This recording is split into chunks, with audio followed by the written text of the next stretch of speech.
और इलियास भी पैगंबरों में से थे। जब उन्होंने अपनी कौम से कहा कि तुम डरते क्यों नहीं, क्या तुम बाल को पुकारते और उससे पूछते हो और सबसे बेहतर पैदा करने वाले को छोड़े देते हो, यानी अल्लाह को, जो तुम्हारा और तुम्हारे पहले बाप दादों का परवरदिगार है। तो उन लोगों ने उनको यानी इलियास को झुठला दिया। सो वो लोग दोज़ख में हाजिर किए जाएंगे।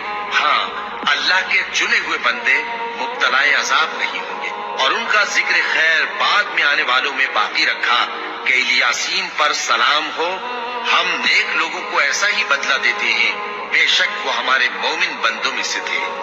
और लूत भी पैगंबरों में से थे। जब हमने उनको और उनके घर वालों को सबको अजाब से नजात दी, मगर एक बुढ़िया के पीछे रह जाने वालों में थी। फिर हमने औरों को हलाक कर दिया। और तुम दिन को भी उनकी बस्तियों के पास से गुजरते रहते हो और रात को भी, तो क्या तुम अक्ल नहीं रखते?